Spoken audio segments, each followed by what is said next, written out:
How did a man rise from a military officer to become one of the most feared dictators in South American history? Augusto Pinochet was a controversial dictator of the 20th century.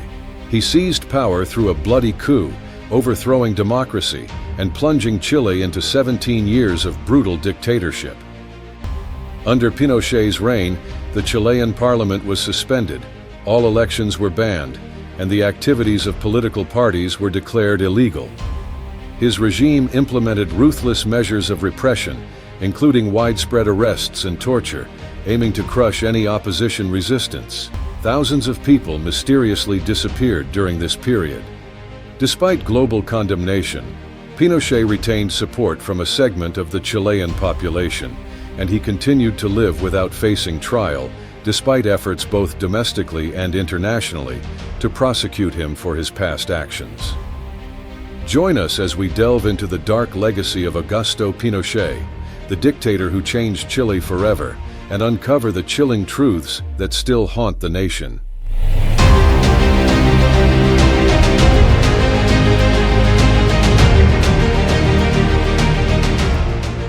Coup and betrayal. Augusto Pinochet was born on November 25, 1915, in Valparaiso, Chile, into an upper-middle-class family as the eldest of 6 siblings. His ambitious mother encouraged him to apply to military school. Initially frail in appearance, Pinochet faced multiple rejections, which was a humiliating experience that deeply scarred him. This led him to obsessively train to build a strong physique. At the age of 18, Pinochet joined the military and quickly rose through the ranks. By the early 1970s, he had become a key commander in Santiago, the capital of Chile, at a time when President Salvador Allende was steering Chile towards socialism. In June 1973, after Allende had been in power for 3 years, a coup plot became apparent but was quashed. Chilean society was in turmoil with constant political changes, severe economic decline, and rampant inflation. 2 months later, Allende, trusting in Pinochet's loyalty and adherence to the law, appointed him as the commander-in-chief of the armed forces. This decision would later be seen as a grave mistake by Allende. Pinochet quickly turned against Allende, demanding his resignation or a confrontation with the military. When Allende refused to step down, the Chilean military under Pinochet's leadership attacked the presidential palace, and Allende died in the ensuing conflict. Reports suggest he was either killed or committed suicide. Years later, it was revealed that the CIA actively destabilized Allende's government. Domestic violence. The true extent of Pinochet's role in the overthrow of President Allende remains contentious. Some sources claim Pinochet only decided to join the coup at the last minute, while he himself asserted he orchestrated the entire event. Regardless, after the coup, Pinochet became one of the 4 ruling figures in Chile and declared himself president in 1974.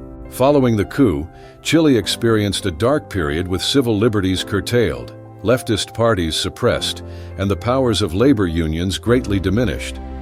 Pinochet consolidated all power in his hands. During this time, bodies of individuals suspected of being leftists were found floating in the Mapocho River in Santiago, and mass graves containing unidentified corpses were discovered.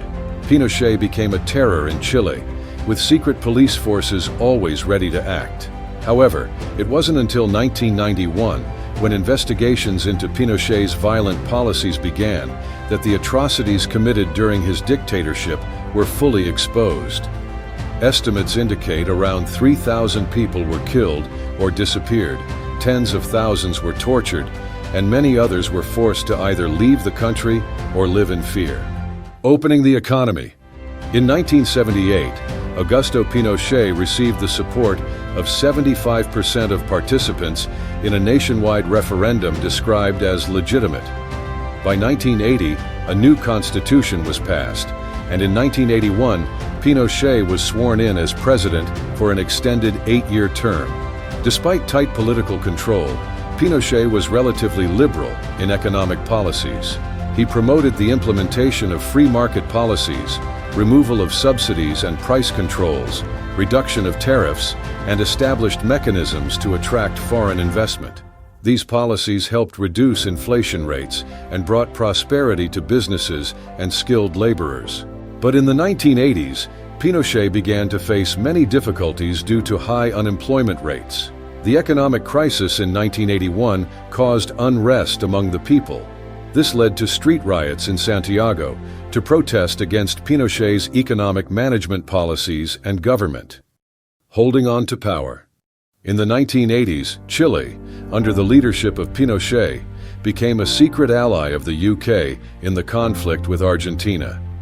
Despite opposition from the Labour Party, then Prime Minister Margaret Thatcher decided to lift the ban on arms exports to Chile. In the following years, Pinochet gradually gained international acceptance.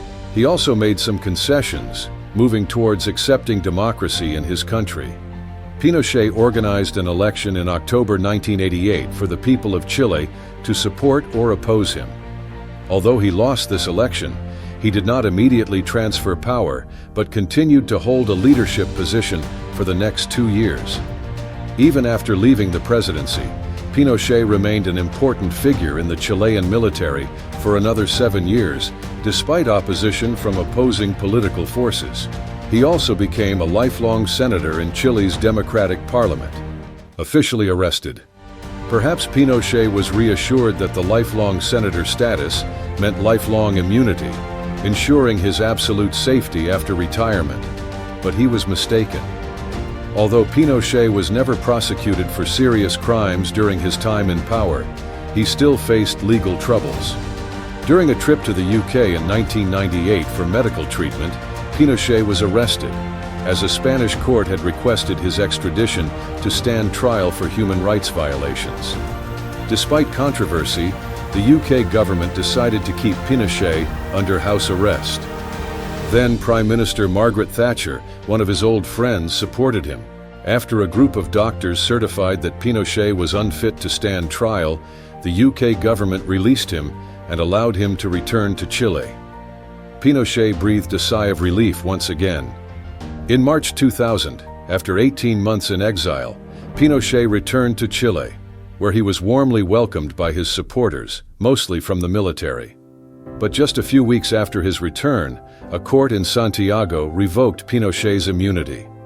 Legal actions regarding the fate of this controversial figure erupted both domestically and internationally.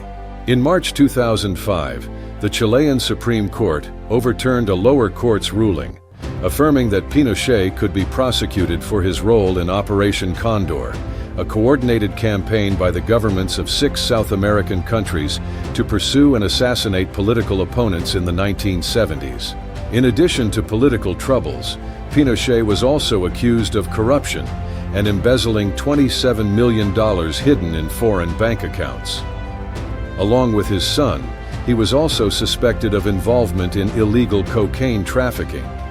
However, despite these serious and highly controversial allegations, Pinochet never had to face a court for his actions.